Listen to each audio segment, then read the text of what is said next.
Saudi Arabia के रेगिस्तान के बीचों बीच पत्थरों के बड़े बड़े पहाड़ मौजूद हैं। इन पहाड़ों की खास बात यह है कि इन पर मुख्तलिफ जानवरों के स्कल्पचर्स बड़ी महारत से बनाए गए थे। ये स्कल्पचर्स आखिर इस वीराने में बनाए किसने थे? जब इस पर मजीद तहकीक की गई तो हैरत अंगेज तौर पे वो कुछ जानने को मिला जो आज से पहले किसी को भी मालूम नहीं था। नाज़रीन, एंशिएंट सिविलाइजेशंस के बारे में जानना या उनके आर्टिफैक्ट्स तलाश करना बेशक काफी रिस्की और मुश्किल तरीन काम होता है, लेकिन जब कोई अनोखी चीज मिल जाती है तो यहाँ मामला खत्म नहीं होता, बल्कि यहाँ से नए सवालों का सिलसिला शुरू हो जाता है। ऐसे सवाल जिनके जवाब तलाश करने में या तो कई सदियां गुजर जाती हैं या फिर उनका जवाब मिल ही नहीं पाता। आज आप 4 ऐसी डिस्कवरीज के बारे में जानेंगे जो डिस्कवर होने के बाद आज तक मिस्ट्री बनी हुई है। तो आइए शुरू करते हैं। Number 4, ancient clock. आजकल के मॉडर्न दौर में टाइम का जानना बिल्कुल भी मुश्किल नहीं रहा। रिस्ट वॉचेस से लेकर मोबाइल फोन्स तक बेशुमार ऐसे गैजेट्स मौजूद हैं जिसमें बिल्कुल परफेक्ट टाइम देखा जा सकता है। लेकिन क्या आपने कभी सोचा है कि कदीम जमाने में लोग टाइम कैसे जाना करते थे? एंशिएंट रोम के एक तबाहशुदा शहर हेरकुलेनियम से लोगों को दुनिया की सबसे पुरानी वॉच मिली थी। यह शहर आज से करीब 1950 साल पहले माउंट वेसुवियस से निकलने वाले लावे की वजह से जलकर राख हो गया था। इस वाक़े के हजारों साल बाद वॉल्केनिक ऐश के अंदर दबे हुए मलबे में से लोगों को एक अजीबोगरीब लोहे से तराशा हुआ टुकड़ा मिला। इसकी साइज इतनी छोटी थी कि ये आराम से पॉकेट में भी फिट आ सकता था। पहले तो किसी को भी इसका मकसद समझ नहीं आया, लेकिन फिर कई सालों के बाद रोमन आर्कियोलॉजिस्ट्स ने इसका असल मकसद ढूंढ ही लिया। 3D मॉडल से ये बात साबित हो गई कि ये उस दौर की वॉच हुआ करती थी जिससे बाआसानी दिन के वक्त का अंदाजा लगाया जा सकता था। लेकिन सवाल ये है कि अजीबोगरीब दिखने वाली ये चीज आखिर टाइम कैसे दिखाती थी?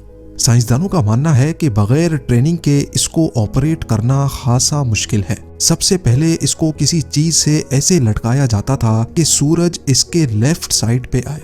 इसमें जो ये स्क्वायर्स आप देख रहे हैं, ये एक स्क्वायर आधे घंटे को शो करता है। सुबह के वक्त जब इस डंडी का शैडो सबसे राइट वाले स्क्वायर पे आएगा, इसका मतलब होगा कि अभी सुबह के 9 बजे है। इसी तरह जब सूरज बिल्कुल पीक पे आ जाता है, तब ये शैडो सबसे नीचे वाले ब्लॉक पे आता है, जिसका मतलब ये है कि अब दिन के 12 बज चुके हैं। 12 बजे के बाद अगर टाइम देखना हो तो इसकी डायरेक्शन दोबारा सेट करना पड़ती है, क्योंकि अब सूरज इसके लेफ्ट पे नहीं बल्कि बैक पे जा चुका होगा। 12 से 3 और फिर 3 से शाम के 6 बजे तक ये बिल्कुल परफेक्ट टाइम दिखाता था। एक्सपर्ट्स का मानना है कि उस दौर में लोगों को मिनट्स की जरूरत नहीं हुआ करती थी, बस उनके लिए ये जानना ही काफी था कि सूरज ढलने में कितना वक्त बचा है। और ये इस एंशिएंट सन डायल से जानना काफी ज्यादा आसान हो चुका था, जो शायद उस दौर का एक मॉडर्न गैजेट हुआ करता था। लेकिन सिर्फ एक सवाल एक्सपर्ट्स को परेशान कर रहा है कि आखिर इतने बड़े शहर में से ऐसा सिर्फ एक ही सन डायल क्यों मिला है। Number 3, haunted island. स्वीडन के साहिल समंदर से 13 किलोमीटर दूर एक ऐसा आइलैंड मौजूद है जहां के बारे में कई खौफनाक कहानियां बताई जाती हैं। बिला यानफुरुन के नाम से पहचाने जाने वाले इस आइलैंड पर कुछ तो है जिसकी वजह से यहाँ कोई इंसान अकेला जाने की हिम्मत नहीं करता। पिछले हजारों सालों से इस आइलैंड के बारे में मशहूर है कि यहाँ ऐसी अनदेखी ताकतें बसती हैं जो इंसान को बर्दाश्त नहीं करती। लोगों ने यहाँ पत्थरों के अजीब पैटर्न भी पड़े देखे हैं, जिससे अंदाजा लगाया जाता है कि शायद यहाँ किसी दौर में कोई रस्में की जाती होंगी या हो सकता है अब भी की जाती हों। फिलहाल तो ये आइलैंड पूरी तरह से खाली है, लेकिन आसपास इलाकों के लोकल्स का मानना है कि जिन लोगों ने इन पत्थरों को अपनी जगह से हटाने की कोशिश की थी, उनको भारी नुकसान का सामना करना पड़ा।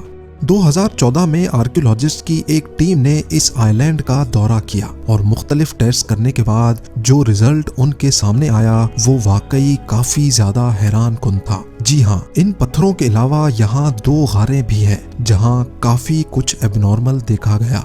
एक गार के अंदर पत्थरों से बना हुआ एक स्टेज भी देखा गया जहां शायद कोई खास इंसान खड़ा होकर कुछ परफॉर्म करता होगा। यहाँ बॉन फायर की ऐश और पत्थर से बना एक ऐसा हथौड़ा भी देखा गया जो अंदर से खोखला था। दूसरी गार में पत्थर से ही बनी एक टेबल भी देखी गई जिस पर समंदरी सील की कई हड्डियां बिखरी पड़ी थी। इन हड्डियों और बॉन फायर ऐश की जब रेडियो कार्बन डेटिंग की गई तो एक और दिलचस्प हकीकत खुलकर सामने आ गई। कार्बन डेटिंग के रिजल्ट से मालूम पड़ा कि आज से 9000 साल पहले यहाँ इंसान बसा करते थे, लेकिन वो इन सब चीजों को क्यों और किस मकसद से इस्तेमाल करते थे ये जानना काफी ज्यादा मुश्किल है। आज भी स्वीडन के इस आइलैंड में खौफ की फिजा पाई जाती है और यहाँ जाने वाले लोग बिना किसी पत्थर को हिलाए रात होने से पहले पहले यहाँ से निकलने की करते हैं। Number 2, vault B. इंडिया की केरला स्टेट में वाक़े ये है गोल्डन टेम्पल या फिर पद्मनाभ स्वामी मंदिर। ये मंदिर तो आज से करीब 1400 साल पहले बनाया गया था, लेकिन इसकी सजावट ट्रेवनकोर के बादशाहों के दौर में आज से 450 साल पहले की गई थी। इस मंदिर की खास बात यह है कि इसमें 5 ऐसे खुफिया कमरे बने हुए हैं जिनको कई सदियों से नहीं खोला गया, क्योंकि लोगों का मानना है कि इन सीक्रेट कमरों को खोलना खतरे से खाली नहीं है। 2011 में एक रिटायर्ड आईपीएस ऑफिसर ने इंडियन सुप्रीम कोर्ट में इस मंदिर के खुफिया कमरों को खोलने के लिए पिटीशन दाखिल की। इन 5 कमरों को ABCD और E के नाम दे दिए गए और सुप्रीम कोर्ट के हुक्म पर इन दरवाजों को खोलने का अमल शुरू कर दिया गया। इन 5 कमरों में से एक कमरे के बाहर इंतहाई खौफनाक कोबरा बना हुआ है और इसको वॉल्ट बी का नाम दे दिया गया। ये दरवाजे भारी लोहे से बने हैं जिनको खोलना काफी ज्यादा मुश्किल था, लेकिन बहरहाल जब 5 में से 4 कमरों के दरवाजे खोले गए तो उसके अंदर जो कुछ मौजूद था वो किसी के वहमो गुमान में भी नहीं था।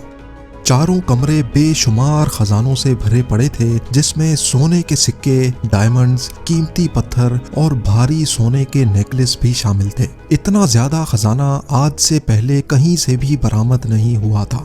5वां कमरा जिसको वॉल्ट बी का नाम दिया गया था वो लाख कोशिश करने के बावजूद भी किसी से भी नहीं खुल पाया। लोगों का मानना है कि 1930 में लुटेरों के एक ग्रुप ने भी वॉल्ट बी को खोलने की कोशिश की थी, लेकिन अचानक उन पर कई कोबरा हमलावर हो गए थे। ये सांप कहां से आए थे ये किसी को भी मालूम नहीं है। इन 4 कमरों के दरवाजों को खुले 1 महीना गुजर चुका था और वॉल्ट बी को खोलने के लिए एक्सपर्ट्स अरेंज किए जा रहे थे, लेकिन तभी एक वाकया हुआ जिसने सबको हिला कर रख दिया। रिटायर्ड आईपीएस ऑफिसर जिसने इन कमरों की जांच के लिए पिटीशन दाखिल की थी, उनकी अचानक मौत वाक़ई हो गई।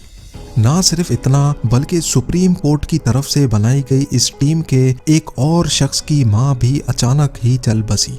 ये वाकयात देखकर सारे लोग घबरा गए और वॉल्ट बी को खोलने का इरादा आखिरकार उनको बदलना ही पड़ा।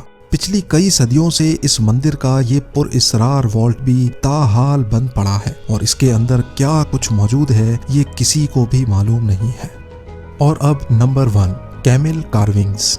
ये बात इतनी पुरानी नहीं है जब 2018 में सऊदी अरेबिया के डेजर्ट के बीचों बीच पत्थरों के बड़े बड़े पहाड़ों पर लोगों को ऊंट की कार्विंग्स देखने को मिली। जानवरों के इन स्कल्पचर्स को इंतहाई महारत से पत्थरों को काट काट कर बनाया गया था। कई सालों तक रेत के बड़े बड़े टीले इन पहाड़ों पर पर्दा डाले हुए थे, लेकिन वक्त के साथ जब सैंड ड्यून्स ने अपनी जगह बदली तभी ये हैरान कुन मंजर बेनकाब हुआ।